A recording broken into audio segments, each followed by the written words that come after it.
Sure. Downstairs, the first thing I notice is the floor grills are all damaged. People have been walking on them. Oh, these?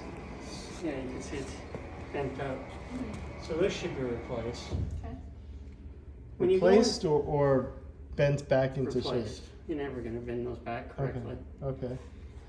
The filter doesn't look like it's been changed maybe ever. And it's really dirty filter.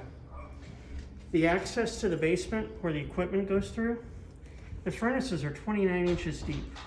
And they're depending, but they're about 17 inches high. Code says the accesses have to be 30 by 22. That's 27 inches wide by 22. If the furnace ever has to be replaced, the foundation has to be cut open to get it out and get a new one in. So how do you think they got it in? They probably put it in when they're building the house, probably before the floor was in.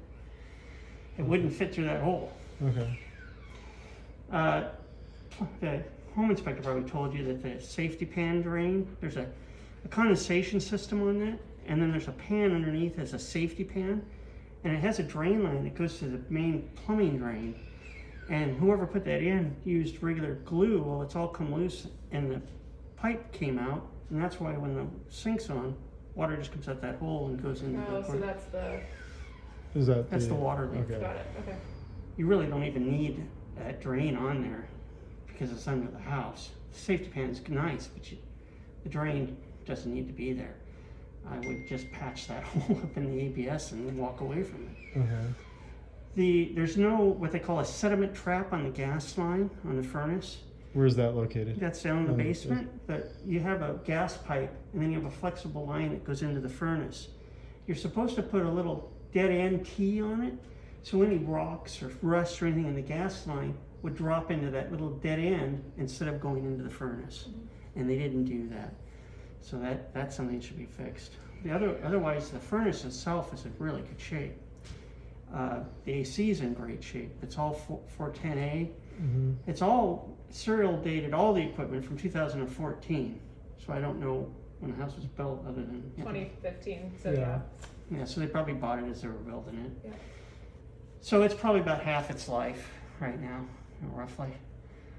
I think that was everything on the downstairs. The upstairs unit, which is a package unit, meaning everything is in one box on the roof.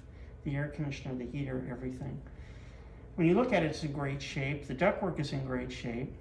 The condensate drain line, they run a PVC to a roof drain.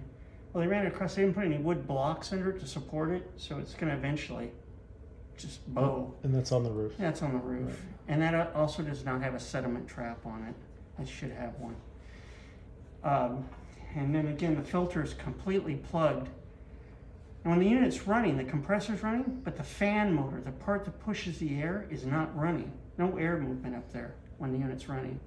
I don't know why. My guess is because the filter is probably so dirty, it probably burned up the motor, or it's gotten so hot, it went into a default where it turned off and it's waiting to cool down, which could be hours, and then maybe it'll start up again.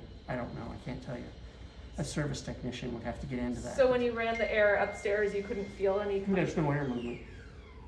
I mean, I've definitely run the AC here before on like less hot days, and they've Oops. worked. Well, it so wouldn't be- maybe it's. Yeah. It would, again, if it's sitting, Yeah. I don't know why the fan's not on. Yeah. All I could see was that filter. It probably has never been changed. Okay. And when a filter gets that dirty, it doesn't let the air pull through, so it can cause a blower motor to overheat, can burn it out. It can also just trip off. Now, maybe we could go back upstairs now and it's on and it's blowing air. That could be just a sign that the fan motor's been dragging too hard. First thing I need to do is get new filters in here and see if that solves the problem.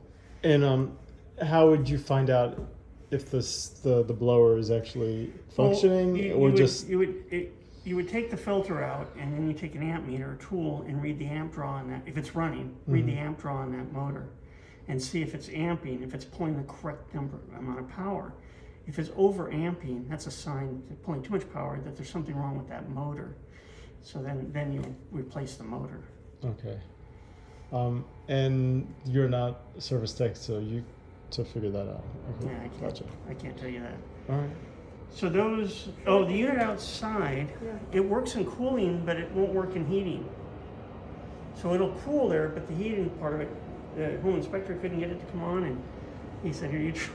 And I fiddled around with it, hoping that, he just didn't know what he was doing. Is it a remote Yeah. that you? Yeah, and it got it to work in cooling. It works great in cooling. Can't get it to go in heating. It won't go in the heating mode.